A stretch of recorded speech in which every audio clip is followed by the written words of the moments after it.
Welcome to another video from Gweilo 60. I'm sitting here in an apartment complex, apartment complex and business complex, because downstairs in all apartment complexes in China, they have a place that they have grocery stores and restaurants and convenience stores and massage places and schools, English schools, whatever. It really doesn't matter.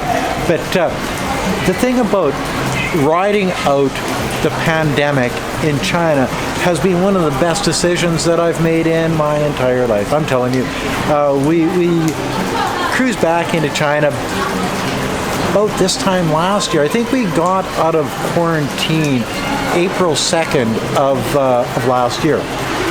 And during this last 12 or 13 months, I've been watching a lot of stuff going on around the world, and it's disturbing to say the least.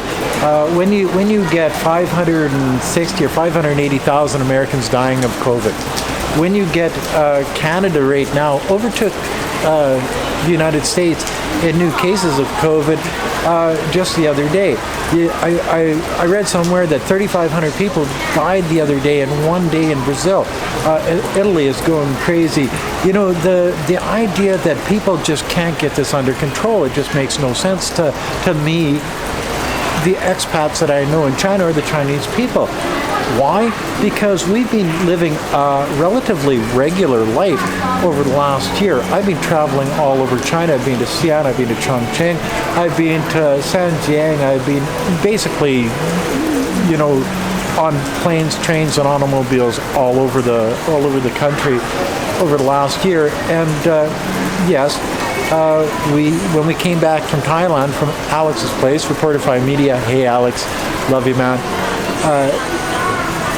we had to go through 14 days of quarantine. No big deal. 14 days. I got bored about halfway through. Yes, I had a baijiu, but that's another story.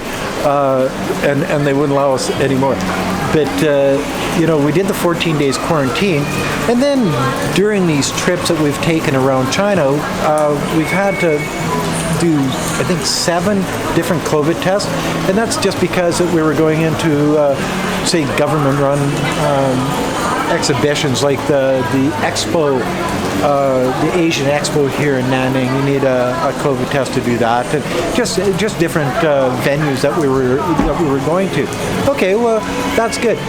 Other than that, and wearing masks in places like subways or places like airports and airplanes and stuff, it hasn't really been a problem or even a deterrent or anything that we've even had to think about over the last year. And then I see my daughter in Edmonton worrying about her children going out. They can't go to restaurants. I think they're back in schools. I'm not even sure. But the idea that there's a lockdown, Ontario's locked down, the United States is locked down, and then they pat themselves on the backs and say, holy smokes, girls and guys, are we ever great? We've got this many percent of our population vaccinated. That's how they beat this. They do the vaccination, but only a certain percentage of the population. And then there's a lot of people that are still getting sick from COVID, and the numbers are going up and down. Now they're talking about a third wave. And in China, we had one wave. They kicked the living bejesus out of it right away. They locked everybody down. It wasn't locking partially down. It wasn't. I saw something on Facebook the other day. Locking some people down and not other people down is like having a peeing section in the pool. And that makes sense to me, because I think that's exactly what it is. If you don't lock everybody down like they did in China, if you don't make it so people don't move around, once people don't move around, then the virus doesn't move around. It has an expiry date, and once that date expires, then there's no virus anymore. How can they not understand that? Oh, but you're taking my rights away. I have the right to move around. I have the right of mobility, and in Canada, you do have the right of mobility. I think that they have to bring in new laws that are designed for times like this, because there's just no frickin' way that this is ever going to go away if people don't, you see, and I'm doing this in this place, and it's raining cats and dogs. Dogs and cats is what Wei Fong would say. And I took an e-bike over here, so I can't go home. So what does Gweilo do? I sit down at this convenience store, and I drink a Li Champignon. That's exactly what I do. Why? Because I can, and because it's normal. It's a convenience store in a complex that has a table outside. Oh, what a concept. So you go in and grab a beer, you come outside and sit and drink your beer at the complex. And it's got a roof over top of it because, as I say, it's raining cats and dogs outside. But back to the main idea of this video is, riding out the pandemic in China is what my wife and I have been doing here for over a year now, and it's one of those things that it's the best decision that we've made. I think it's the best decision we've ever made in our lives, just for the fact that we see what's going on around the world. The expats in China see what's going on around the world, and don't kid yourself, guys.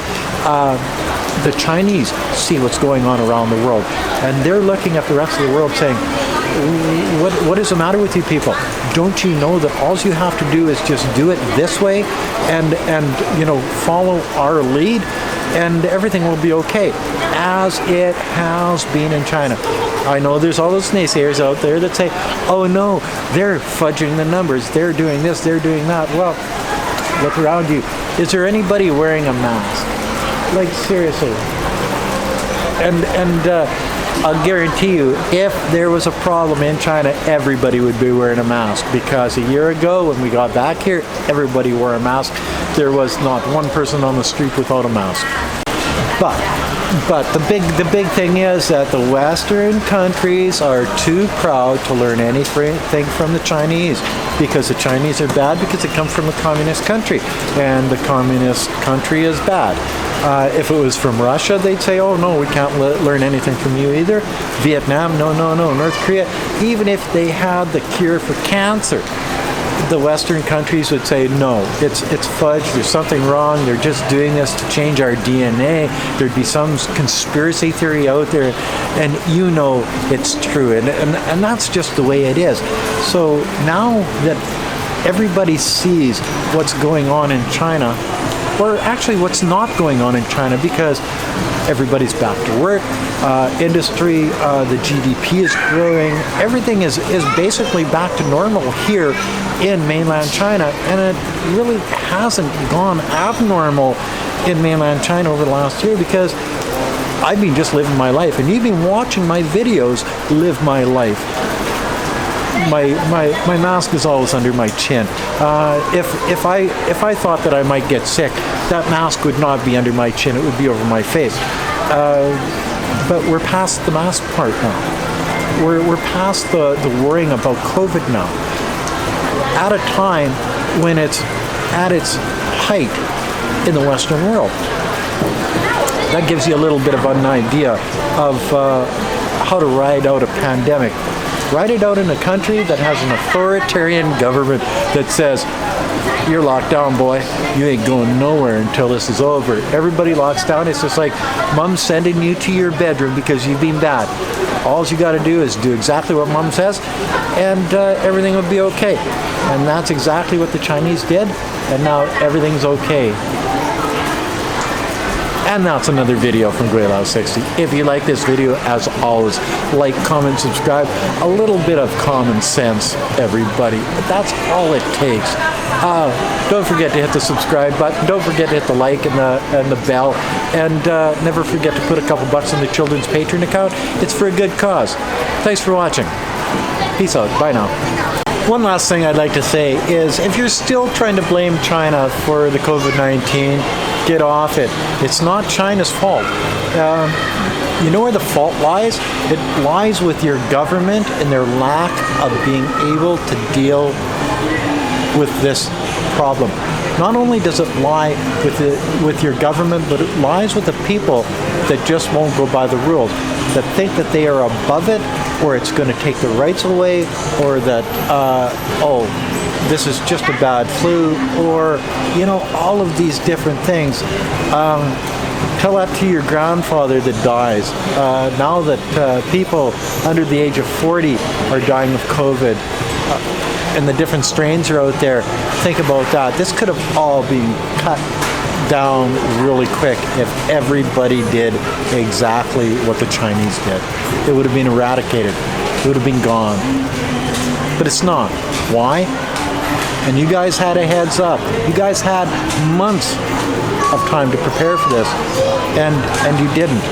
So it's time to wear that shame and take responsibility for it, because you own it, not the Chinese people. You own it.